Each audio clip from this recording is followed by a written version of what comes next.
Hello student, PR1 classes में आप सभी का स्वागत है। हम आप जो है इसको PR1 क्लासेज में आपका स्वागत है। हम आज जो है सेट के बारे में कुछ जानेंगे कि सेट क्या है। हेलो बच्चों, देखिए समुच्चय में सबसे पहले आपको ये देखना है कि इसकी डिफिनीशन क्या थी। हमने आपको बताया अभी देखिए किसी वस्तु के सुपरिभाषित संग्रह को समुच्चय कहते हैं।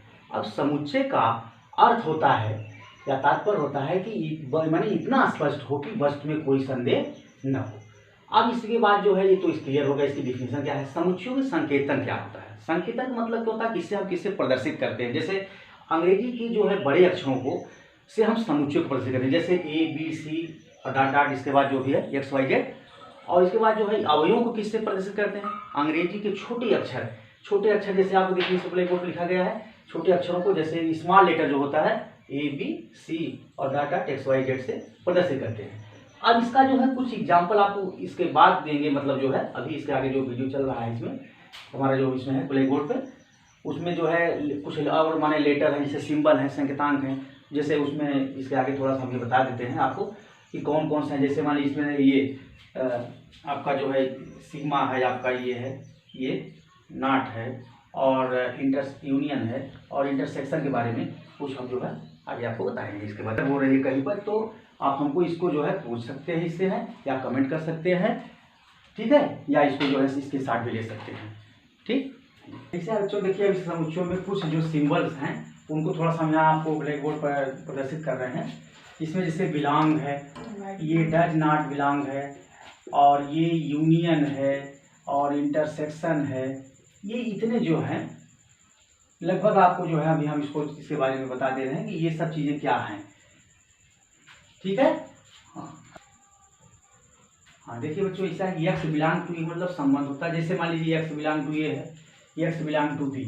अब इसका एक एग्जाम्पल्स आपको इसको मैं दे रहा हूँ। इसका एग्जाम्पल क्या है ये आप समझ जाएंगे। जैसे इसमें देखिए ये इक्वल टू अगर कोई सेट है, इसमें जैसे मान लीजिए 1 2 3 4 5 एंड मतलब इस तरीके से है।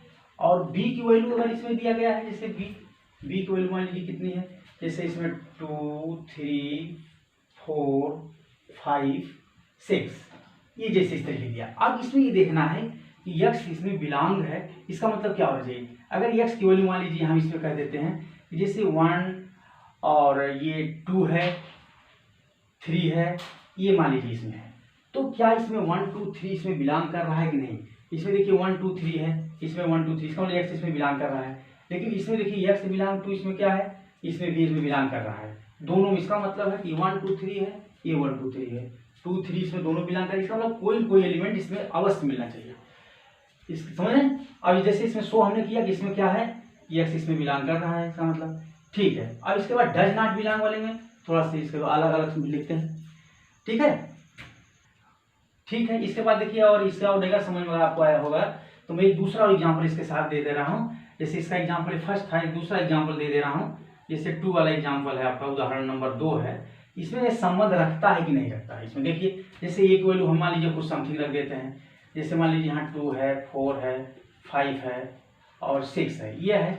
और इसमें बी की वैल्यू जो है इसमें मान लीजिए इसमें देखते हैं कि 3, इसमें 2 है, इसमें मान लीजिए हम 4 है 5 है और ये 6 है और 7 है। मतलब अब इसमें ये देखना है कि x की वैल्यू इसमें, जैसे मान लेते हैं कि x की वैल्यू कितनी है, जैसे इसमें मान लीजिए x वैल्यू यहाँ 2 है और इसमें ये 4 है, तो इसमें देखिए दोनों में संबंध आपका स्पष्ट क्लियर हो रहा है कि इसमें 2 4 है, इसमें 2 एक एलिमेंट्स है और इसमें 4 भी एलिमेंट्स है। इसका मतलब दोनों में ये जो है आपका जो है ये वेरीफाई कर रहा है, मतलब उसमें संबंध रख रहा है। ठीक है, अब देखिए बच्चों इसके बाद आगे डज नॉट बिलोंग के बारे में हमको ये जानना है कि ये व्हाट इज है क्या, what is does not belong to. अब इसमें कुछ हमें सिंबल, जैसे मान लीजिए कि ये X does not belong to A और X does not belong to B, ठीक है। अब इसके लिए हम थोड़ा सा इसमें क्या करते हैं, ये इसमें बिलोंग कर रहा है कि नहीं कर रहा है। अब इसमें देखते हैं कि इसका कोई एग्जाम्पल हम ले लेते हैं, इससे हम आपको क्लियर हो जाएगा कि ये चीज़ है क्या। जैसे एक्स है तो इसमें पहले हम सेट मान लेते हैं, ये है सेट, ये है। जिससे मान लीजिए इसमें क्या है, इसमें बिलोंग कर रहा है कि नहीं। जिससे मान लीजिए ये 2 है 4 है 5 है 6 है 7 और 8, ये मान लीजिए ये है। इसके बाद बी जो सबसेट होगा सेट होगा, जैसे ये इक्वल टू सेट है, ये समुच्चय है, बी भी समुच्चय है। इसमें भी देख लीजिए हमारे इसमें 2 है, 3 है और ये 5 है, 5 है यानी इसके बाद जो है 6 है, 9 है एंड मतलब इस तरीके से तमाम इसमें एलिमेंट्स हैं जो भी तत्व हैं। अब इसके बाद इसमें देखना है कि ये इसमें बिलोंग मान लीजिए इसमें दिया गया है, ऐसा है कि इसमें जैसे मान लीजिए 2 है 3, इसमें कोई भी एलिमेंट जैसे मान लीजिए 1 है और इसमें 5 6 है तो इसमें 10 है मान लीजिए। अब इसमें देखते हैं कि इसमें कोई एलिमेंट्स इसमें नहीं कर रहा है, जैसे इसमें कहते हैं ना कि X does not belong to B A. अब ये इसमें देखिए नहीं तो ये कर रहा है R X does not belong to B B, इसमें कोई एलिमेंट्स इसमें देख रहे हैं। चीज क्लियर हो गया कि आप इसमें से ये बिलोंग नहीं कर रहा है। अगर बिलोंग कर रहा है तो इसमें कोई एलिमेंट जरूर मिलता है। इसमें देख रहे हैं कोई भी एलिमेंट इसमें जो है कि मिल नहीं रहा है, कोई भी तत्व तो इसमें नहीं मिल रहा है। तो आप इससे क्लियर हो गया कि ये इसमें समुच्चय में ये क्या होता है। अब इसके बाद जो है अब हम इसमें जो है आपको ये यूनियन पढ़ाएंगे कि बताएंगे क्या चीज। देखिए पहले ये संघ की बात क्या होती है, यूनियन। जैसे जब दो सेट होते हैं इसमें, जैसे दो सेट की बात करते हैं, जैसे ए और बी दो समुच्चय हैं, ए और बी दो समुच्चय हैं, तो इसमें यूनियन का मतलब होता है ये दोनों का, जैसे हम अंकगणित में जोड़ते हैं ना, ठीक उसी तरीके से इन दोनों सेटों को जोड़ लेते हैं। लेकिन अगर इसमें जो कोई अगर कॉमन अगर है, जैसे कोई उभयनिष्ठ आता है, 2 बार या कोई चीज रिपीट करता है, तो उसको हम एक ही बार लेते हैं इस यूनियन में। जैसे मान लीजिए अच्छा इसमें यूनियन है ये, इसको हम क्या करते हैं, जैसे मान लीजिए कि एक्स बिलोंग टू ए। अभी आपको नहीं समझ आ रहा कि मतलब एक्स का जो तत्व है इसमें ए में निहित है, एग्जिस्ट करता है, माने इसमें ये मिला हुआ है। या इसमें कहते हैं कि x बिलोंग टू बी, इसका मतलब कि x इसमें बी में भी बिलोंग कर रहा है, ठीक है। अब इसके बाद बच्चों ये जिसकी डिफिनीशन ही समझिए, चाहे इसको आस्कार समझिए कि x belong to A union B, इसको हम इस तरीके से परिभाषित करते हैं। ये इसकी डिफिनीशन है, x बिलोंग टू ए।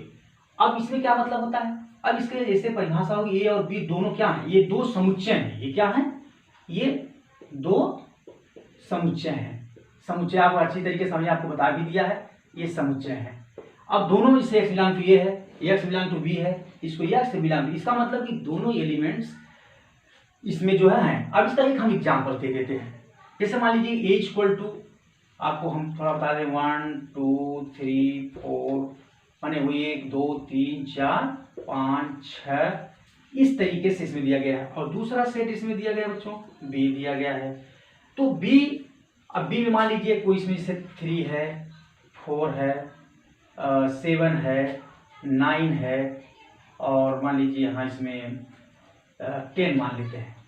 तो अब इन दोनों का क्या होता है, जैसे हम कहते हैं बच्चों की इसमें ये यूनियन बी, यूनियन बी है ना, इसका मतलब होता है कि जो ए तथा बी, ए तथा बी के समुच्चयों,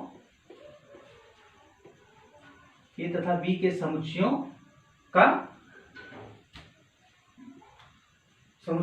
योग समझिए, समुच्चयों का योग। इसमें मतलब जो योग का मतलब आप समझ रहे हैं, जो दोनों में पाया जाता है। मतलब इसमें अगर कोई चीज ऐसा है जोड़ते हैं, योग कहिए चाहे उसमें सर्वनिष्ठ कहिए।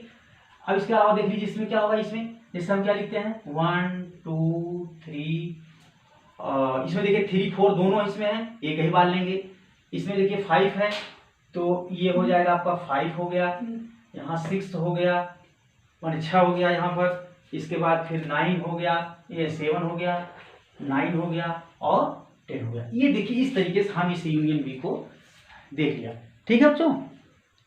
हाँ बच्चों देखिए अब इसके बाद जो है ये संघ आपका जो है ये खत्म हो गया, मतलब समाप्त हो गया। एग्जाम्पल इसको हमने दे दिया, इसकी परिभाषा को उसमें थोड़ा दे दिया। अब इसके बाद जो है नेक्स्ट जो चलते हैं इंटरसेक्शन के बारे में बताने की जरूरत है कि इंटरसेक्शन मानने कि उभयनिष्ठ समुच्चय क्या होता है। हाँ तो चलिए देखते हैं बच्चे इसमें उभयनिष्ठ समुच्चय क्या है, इंटरसेक्शन। इसका नोटेशन जो है, नोटेशन इसका आपको अभी हम बता देते हैं कि इसका नोटेशन आप इससे जो है प्रदर्शित करते हैं। ये इसका यूनियन का ठीक अपोजिट होता है। यूनियन क्या होता है, ठीक अपोजिट, मतलब इसको हम थोड़ा उसमें यू रहता है, इसमें यू जो है आपका इसका अपोजिट कर उल्टा कर देते हैं, ठीक है। अब इसमें ये देखते हैं ये वास्तव में इसमें क्या करता है। जैसे एक्स दो सेट इसमें भी होते हैं, जैसे ए एंड बी, मतलब ए और बी दो समुच्चय, थोड़ा सा इसमें जान लें, ये दो समुच्चय होते हैं। अब दोनों समुच्चयों में क्या होता है कि क्या सर्वनिष्ठ होता है, क्या उभयनिष्ठ होता है, वो लेते हैं।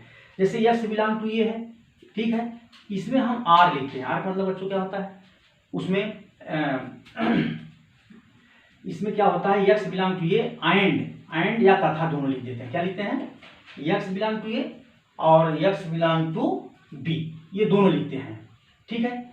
और ये इंप्लाइज दैट क्या होता है कि x belong to A intersection B, इसको इस तरीके से हम प्रदर्शित करते हैं बच्चों। ये इसकी डिफिनेशन मान लें, इसमें ले लेते हैं, यक्स बिलोंग टू ए है and X belong to B है, X belong to A intersection B होता है। अब इसमें क्या करते हैं, एक एग्जाम्पल इसमें देते हैं, ठीक है। ठीक है बच्चों, देखिए ऐसा है, यक्स संबंध ए है, इसमें ए में रखता है, और यक्स संबंध बी में भी रखता है। तो जब दोनों में संबंध क्या होता है, दोनों में संबंध जब रखता है, इसका मतलब होता है कि दोनों में से क्या उभयनिष्ठ है, क्या कॉमन है। अगर आप इतना भी नहीं समझ पाते हैं कि कॉमन क्या है, उभयनिष्ठ क्या है, इसका मतलब जो दोनों में हो वही चीज हम इसमें बाहर ले लेते हैं, ठीक है। अब इसके लिए एक एग्जाम्पल हम आपको दे देते हैं कि ये है क्या चीज। ये एग्जाम्पल एक समुच्चय जैसे ये है, जैसे मान लीजिए एक समुच्चय यहाँ पे, मान लीजिए इसमें 2 4 5 माने 2 4 5 6 7, एक सेट इसका हो गया। दूसरा का हमारे समुच्चय मान लीजिए बी देते हैं, तो ठीक है, बी इसका लेते हैं, तो बी में अगर लेते हैं, इसमें मान लीजिए 3 हो गया, 4 हो गया, ठीक है, और यहाँ 5 हो गया, यहाँ 6 हो गया, यहाँ 8 हो गया। देख रहे बच्चों, अब इसमें दोनों में हमने क्या देखा कि एक सेट में 2 4 5 6 और इसमें 3 4 5 6 8 है। अब इसमें क्या होता है कि जब हम ए लेते हैं, ए इंटरसेक्शन बी, यानी ये उभयनिष्ठ समुच्चय बी, तो इसमें इसकी वैल्यू क्या होती है, इसको मान लीजिए इसके हमें प्राप्त करना, फाइंड आउट करना है, याद करना है। तो इसमें क्या करते हैं, अब इन दोनों देख लेते हैं कि इसमें क्या है। तो मैंने अभी आपको मैंने बताया था कि इसमें दोनों में क्या उभयनिष्ठ है, दोनों में क्या है, दोनों अवयव में देख लेते हैं, दोनों समुच्चयों में देख लेते हैं कि क्या इसमें उभयनिष्ठ है। अब इसमें आप खुद हम क्लियर कर सकते हैं, इसमें देखो कौन कौन से एलिमेंट मिल रहे हैं, कौन कौन सा तत्व दोनों मिल रहे हैं। इसमें देखिए कौन सा एलिमेंट मिल रहा है, इसमें देखिए आपका 4 मिल रहा है, यहाँ देख रहे हैं, इसके बाद यहाँ 5 भी मिल रहा है, इसमें दोनों मिल रहा है, और यहाँ 6 भी मिल रहा है, और कोई एलिमेंट इसमें नहीं मिल रहे। इसलिए हम क्या लिखेंगे यहाँ पर, इसमें लिख देंगे आपका यहाँ जो है कि 3 हो जाए, ये 4 4 5 और 6, 3 एलिमेंट्स इसमें क्या मिल रहे हैं, ये मिल रहे हैं। अब इसी तरीके से और भी मानिए इसके उदाहरण और आपको दिए जाएंगे, ठीक है। अब इसके बाद जो है हम नेक्स्ट में देंगे। हाँ ठीक है बच्चों, अगर देखिए आपको अगर इसमें जितनी भी चीजें मैं बताया हूँ, अगर आपको कहीं भी कोई संदेह हो, कहीं भी कोई अगर संदेह आपको होता है, तो आप हमने जो है अगले वीडियो में आप जो है हमसे भी कमेंट कर सकते हैं, पूछ सकते हैं।